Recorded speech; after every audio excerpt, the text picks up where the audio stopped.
Howdy, friends. Steve DePoe here for the Rose Realty team with this week's real estate vlog for North Texas. Today's topic, 5.5 things to consider before relocation. Let's get into it. So are you getting involved in a grass is always greener type of situation? Hey, maybe you're in St. Louis and you think, hey, Dallas Fort Worth is the place for me, or you're in Seattle, Washington, and you think that, geez, I want to move to LA. You have to understand the pros and cons of the place you live, and then the place you want to move to. The grass isn't always greener. You still have to mow the lawn. Okay. And so understand what the pros and cons are. Why do you think you want to move? If it's for work, hey, great. I get it. That's almost a no-brainer. But if you just feel like moving because you're more flexible and you're more mobile than you were before, understand what the pros and cons are before you pull that trigger. What's the inventory look like for sale or for rental properties? As we said here in North Texas, inventory is kind of low, and we're in kind of a housing shortage. Although new construction is going to be up in 2021 and 22.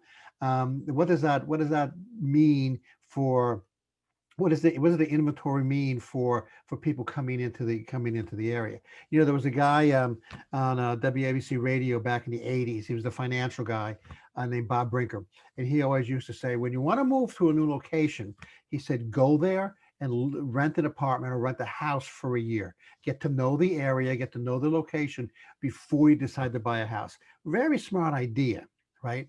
Because you should know where you are, where the local dry cleaner is, nail salon, donut shop. By the way, in Texas, that's on every street corner.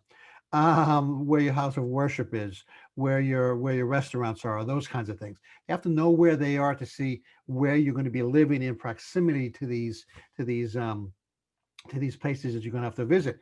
So maybe renting is a good idea. Now, obviously, if you're moving from Plano to Flower Mound, or Flower Mound to Salina or something like that, it's easy to go out and research it and kind of find out where all of these things are. But if you're moving from out of town, or you're moving from the Dallas Fort Worth Metroplex to someplace else, understand where all these things are that you're going to have to frequent: houses of worship, dry cleaners, etc. And that will help you kind of pinpoint, potentially where you should look in terms of housing, renting, or buying.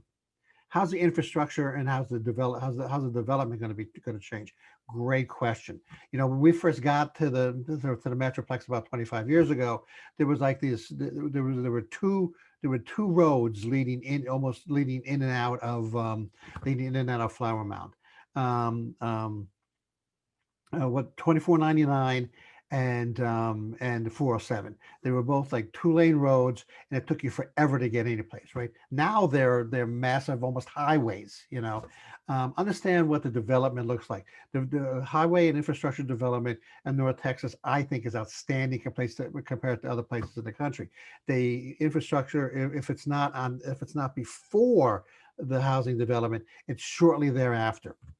They do a great job of that here. The future planners did a phenomenal job. And so when you're moving, understand what that's going to look like for you and what that means for your commutes. Are there job opportunities? Great question. So if you're moving, let's say to the Fort Worth Metroplex, then and you're working for job XYZ, are there other places that you need your types of skills, so that if you decided you got bored with that company, or you wanted a better advancement or something like that, are there places that you can go to and you can get a job at, that use your kinds of skills? Very, very good question. The Metroplex has also become more diverse in terms of industries. For those of you that were here, remember back in 2001, right after 9/11, a lot of the industry and a lot of the economy in the Metroplex was focused around travel and transportation. We had American Airlines, we had Southwest, we had the two airports, we had Sabre. A lot of what we did in the Metroplex was focused on travel and transportation. After 9/11, when travel and transportation got pulled back a lot, not as many people flew, et cetera, et cetera, then we hit along with the rest of the country, but we hit a bit of a recession in the metroplex here, just because of that. Now with the because of the work of guys like Governor Rick Perry and Governor Greg Abbott, they've brought a lot of companies from other locations in the country to the metroplex, and other parts of the state. And now you can go from travel and transportation to industry to um, to other types of businesses because they brought them here. They did a great job there. How far will your money go? Hey, very good question. You have to know where you're coming from, and then what your budget's going to look like when you're going someplace. So will your housing dollar, for example, go as far, not as far, or farther? So two quick stories. Rose got a job one time, before we started real estate. She got a job where they were headquartered in Thousand Oaks, California. Okay, and she got the job, she got the offer, and we said, okay. I said, geez, do we have to move? Let's see what's going to happen. And so we did a quick search to see what our mortgage would buy us in Thousand Oaks, California. And so we had a 4,200 square foot house, 2 stories, pool on 3/4 of an acre, the great life, right? Well, what we could have afforded in Thousand Oaks was a 750 square foot apartment. Okay, that was like a no go. She got the job, but she worked remotely. I one time was made a job offer by a company headquartered in Boston, Massachusetts. They wanted me to be the director of process improvement. So I did a quick excuse me. I did a quick little search and said, if we took our house here in Flower Mound and transported it to the Boston, Massachusetts area, how much would that cost us? And like for like house would have cost us like $3 million. Well, I don't know about you then or now, but we couldn't afford a $3 million mortgage back then. Okay, so that job I rejected. But understand how far your money will go, and that'll be a big step to understand whether you should relocate, potentially relocate or not. And number 5.5, what are the costs involved in moving?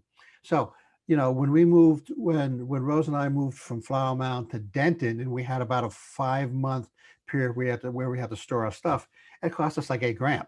Okay, this wasn't even across country. This was like 15 miles. Okay, so understand what will be involved in the cost of moving. Contact several moving companies. Have them understand how many rooms of furniture you have, what's going, what's staying, what you're going to donate, what you're going to throw away, whether you're going to get to that end point, you're going to have to store it or not. Then you're going to have to move it out of storage into your new place. Understand what's involved in that, and that'll help you understand what your costs are. Now, the second point to that is who's paying for that. Okay. Now, when Rose and I moved from the Chicago area to Texas, and then from Flower Mound to Denton, that was all on our dime. Okay, we had to pay for all of that. It was just something we had to and wanted to do, and so we were happy to pay those bills. On the other hand, if your company is moving you, then there's always some kind of relocation packages. Find out what those relocation packages are and how much they're willing to pay in terms of your move. That's it. 5.5 points to consider before considering relocation. Next week, we're going to talk about 4.5 amenities that are currently on buyers' wish lists. That's a good topic. This is Steve DePoe for the Rose Realty team. I'm going to bounce.